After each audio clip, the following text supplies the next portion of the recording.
So traditionally in Tibetan Buddhism, there's a 9-point death meditation. There are other meditations you can do on realizing you're going to die. And I do a brief one in the morning that this is my last day. So that it's not morbid, it's basically helping me really make the most meaning of the day. I find it motivates me. You can try that. But the 9-point death meditation, when you really, I've even led death and dying retreats, so you're really spending a lot of time on each of the points. And a lot of people get depressed during this phase, and it's very normal. It's actually a good sign. Because there are times when we're meditating on this that, you realize I'm going to die and I don't want to die. Or this person I love is going to die, or this person. So it's a natural thing. However, it's much more helpful to look at it before we're actually dying. It's like a rehearsal, so that you can figure out now how to get yourself together for that experience. Okay, it's coming. And what happens is we plan for holidays, we plan when we're going to buy our next car, and we plan what we're going to have for dinner. We plan to come here. And those things you don't know if they'll happen. But death is going to happen.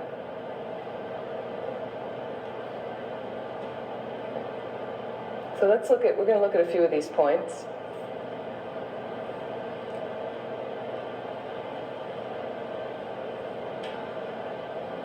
And you can notice also when uncomfortable things come up in the meditations.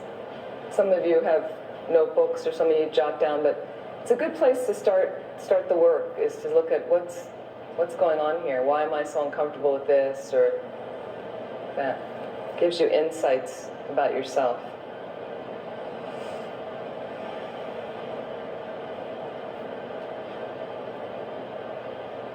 So you can close your eyes if you like.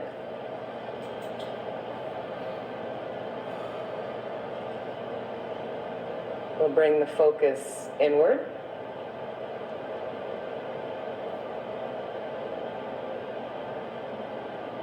There's 3 main headings in the traditional 9-point death meditation. Death is certain. The time of death is uncertain. And the only thing that really benefits you at the death time is your spiritual practice. Those are the 3 main headings. Okay, so let's look at death is certain. Let's contemplate these points a little more deeply. There's no power in the universe that will stop death from coming to you. Let's think about this. There's no power in the universe that will stop death coming to you. How do you think you're going to stop it?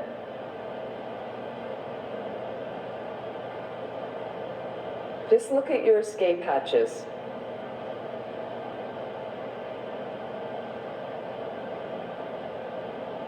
Where do you run to when you get afraid? What happens if you have a medical appointment about something that could be serious? What are your coping mechanisms to deal with around that appointment? Just contemplate these, as well as who's the oldest person you know alive right now? Who do you know who has lived forever? And what about the greatest thinkers in the world? Like Einstein? Did he find a way out of death? Neil Armstrong walked on the moon, and he died. The most powerful people on the planet still die. The most amazing creative beings on the planet died, like Mozart, John Lennon. They did not figure out a way around death. The richest people on the planet cannot bribe their way out of death.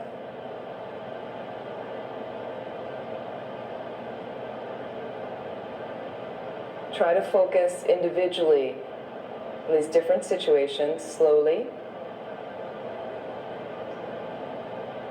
figuring out, how is it that someone's escaped death? How will I be able to do it? Is there a way I can do it? If you come to the realization, the feeling you cannot, focus your energy and your concentration there.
Mother Teresa died.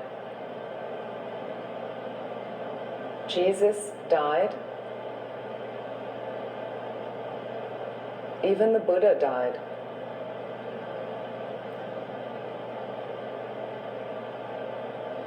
Just think, how is it that I am immune from this situation? And just think, I am definitely going to die. There's nothing I can do to prevent my death coming. I am definitely going to die.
In 100 years, everyone in this room will be gone.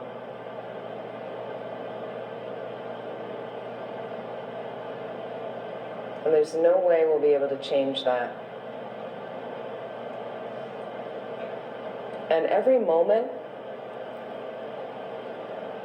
you're another moment closer to death.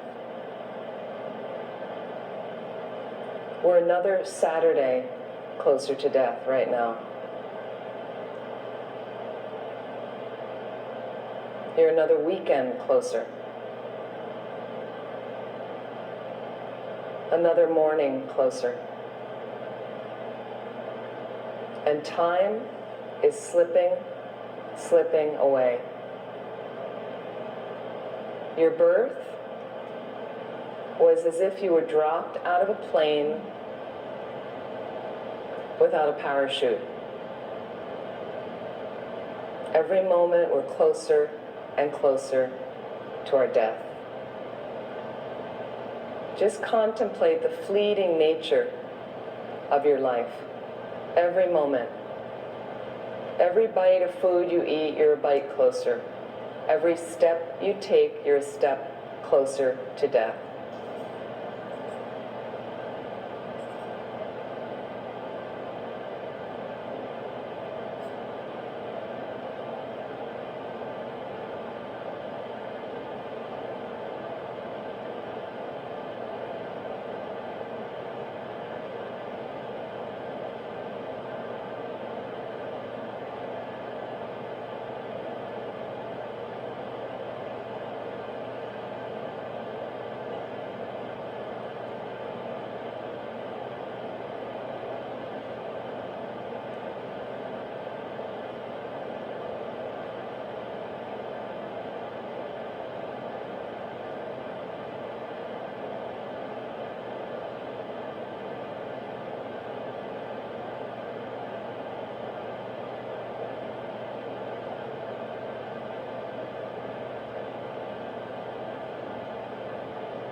How much time do you spend actually practicing Dharma?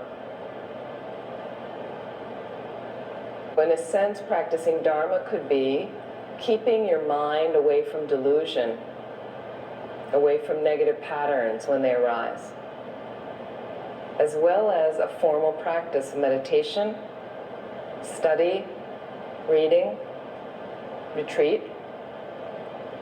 Just evaluate for a moment how much time a day do you spend,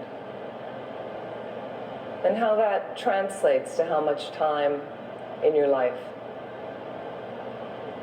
If you live to be 75, how much time, how many years do you think you'll have for your formal practice?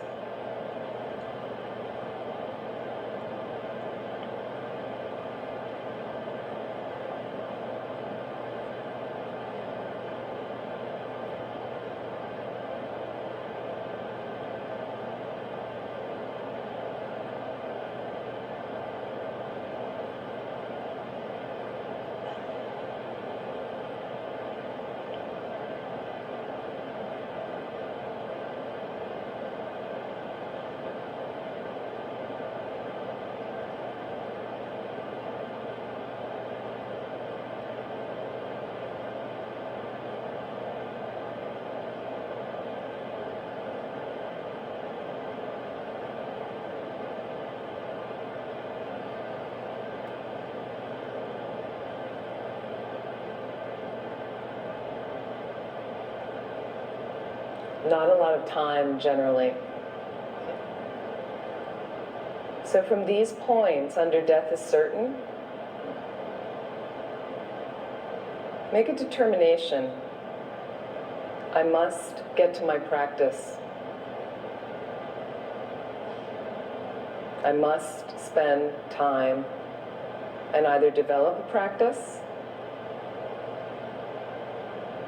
or have a consistent practice.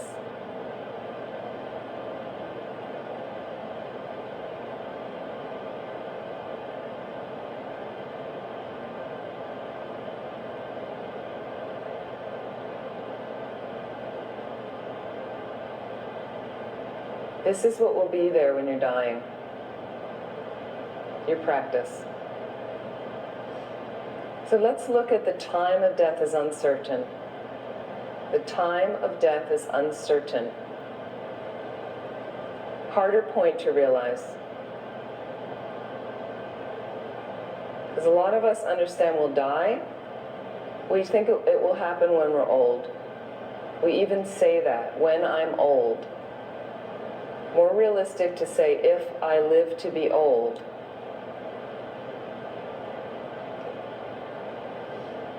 Think about this. We live in a world system. There's an unspecified time span. So think of all the different people you know who have died and all their different ages.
You have no idea when you're going to die.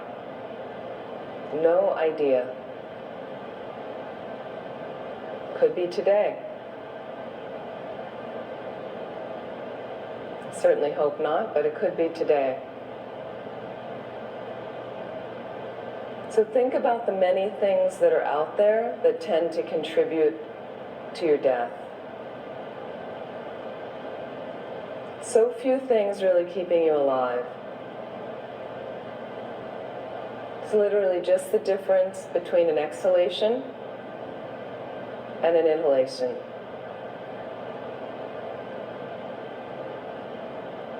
So there are natural disasters that kill people. Car accidents,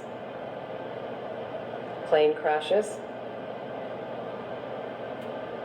many diseases, viruses,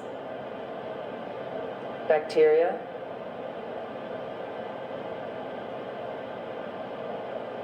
People die from food poisoning.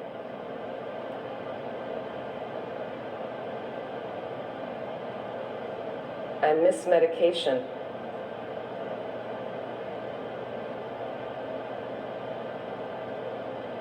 Reflect on all the different ways out there that people die. Violent deaths, on and on.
Another point is your body is very delicate, which contributes to your death.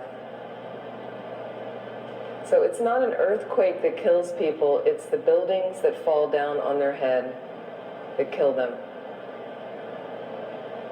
In a car accident, your body is much weaker than the materials of the car.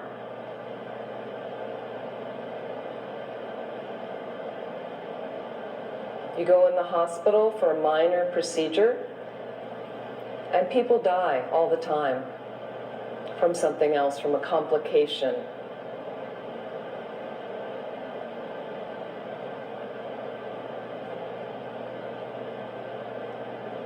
Contemplate how delicate, how fragile the body is, how susceptible it is to disease, infection, complications that kill you.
So just think, I am definitely going to die, and I have no idea when that will be. I am definitely going to die, and I have no idea when that will be.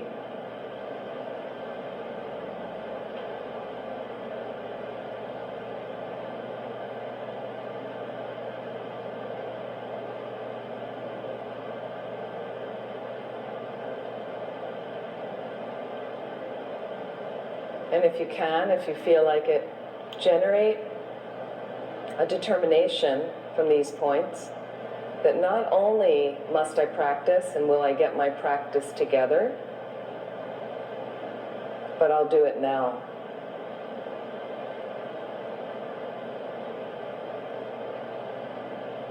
No more excuses, no more putting it off. I'll do it now.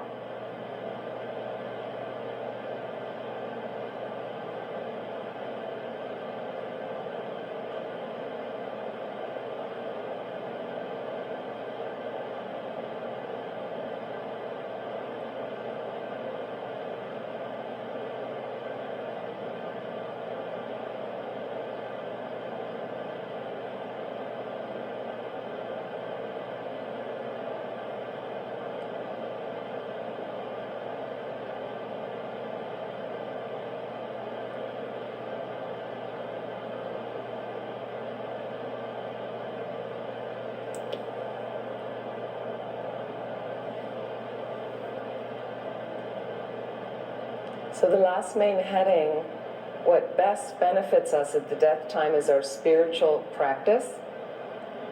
Just think about your possessions. Are they any help to you when you're dying? You can't take them with you. Sometimes we are very attached to them.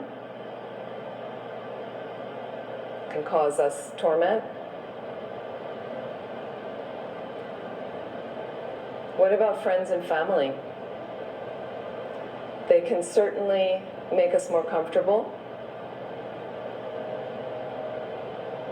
If they know our practices, they can help us with that. Often they don't. And sometimes they're pulling on us, asking us not to die. We worry about their grief, their pain.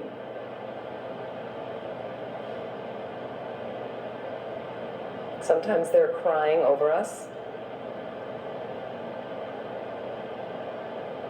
Our body is of no help. It's the reason we're dying often.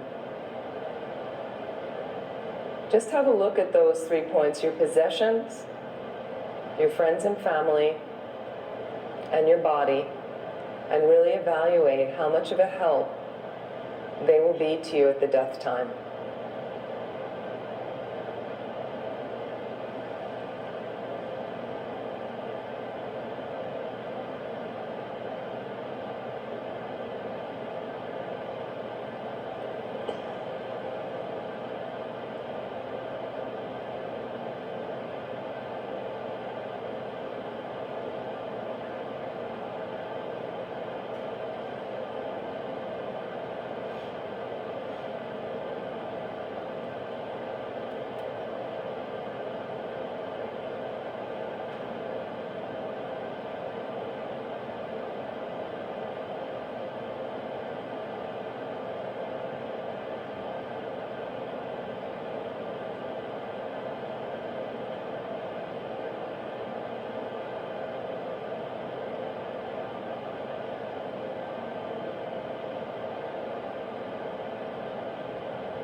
So from this point, this main heading, see if you can make a determination. Not only will I practice now, but I will practice well. I will create and continue a consistent, rich practice that will be there for my mind when I'm dying.